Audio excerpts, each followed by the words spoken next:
আসসালামু আলাইকুম বন্ধুরা, কেমন আছেন সবাই? আশা করি আল্লাহর রহমতে প্রত্যেকে অনেক ভালো আছেন। ব্লু।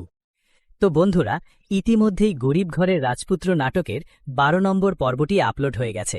আর আজকের ভিডিওতে আমরা জানব আগামী ১৩ নম্বর পর্বে কি কি ধামাকা হতে যাচ্ছে এবং কবে আসতে পারে নতুন এপিসোড। তাই ভিডিওটি একদম শেষ পর্যন্ত দেখতে থাকুন। তো চলুন শুরুতেই জেনে নেই আগামী পর্বে কি ঘটতে চলেছে। আগামী পর্বের শুরুতেই আমরা দেখতে পাব মেঘলার জীবনে খুশির মাঝেও লুকিয়ে আছে এক গভীর কষ্ট। কারণ সে জানতে পারে যাদের এতদিন নিজের বাবা মা ভেবেছে তারা আসলে তার জন্মদাতা নয়। ছোটবেলায় হারিয়ে গিয়ে অন্যের কাছে বড় হওয়া, এই সত্যটা তাকে ভেতর থেকে একদম ভেঙে দেয়।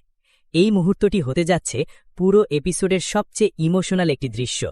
অন্যদিকে অনিকের জীবনে আসে নতুন টার্ন। বৃষ্টির বাবা তাকে মেঘলাকে ডিভোর্স দেওয়ার জন্য চাপ দিতে থাকে। প্রথমে অনেক কিছুটা সময় নিলেও পরে একটি বড় প্রজেক্টের লোভে সে রাজি হয়ে যায়।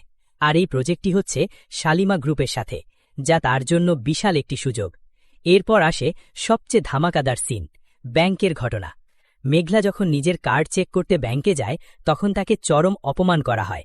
তার পরিচয় নিয়ে প্রশ্ন তোলা হয়, যা দর্শকদের মনে রাগ আর কষ্ট দুটোই তৈরি করবে। কিন্তু ঠিক তখনই ঘটে বিশাল টুইস্ট।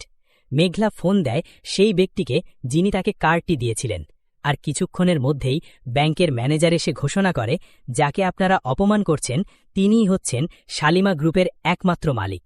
এই কথা শুনে সবার অবস্থা একদম চুপ। অনিকও হয়ে যায় পুরোপুরি শকড। তবে এখানেই শেষ নয়, সবচেয়ে বড় ধামাকা থাকে শেষ দৃশ্যে। আমরা দেখি মেঘলা শালিমা গ্রুপের অফিসে যাওয়ার জন্য প্রস্তুত হয়। ঠিক সেই সময় নতুন প্রজেক্টের জন্য সেখানে উপস্থিত হয় অনিক এবং তার বন্ধু।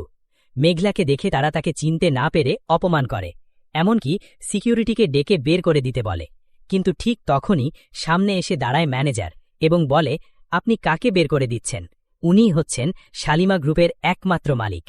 এই কথা শুনে অনিক আর তার বন্ধুর মুখের অবস্থা একদম দেখার মতো। এখন প্রশ্ন হল, এরপর কি হতে চলেছে? অনিক কি আবার মেঘলার কাছে ফিরে আসার চেষ্টা করবে? আর মেঘলা, সে কি অনিককে ক্ষমা করবে নাকি তার বিশ্বাসঘাতকতার জন্য শাস্তি নেবে? এই সব প্রশ্নের উত্তর জানতে হলে অবশ্যই দেখতে হবে আগামী ১৩ নম্বর পর্ব।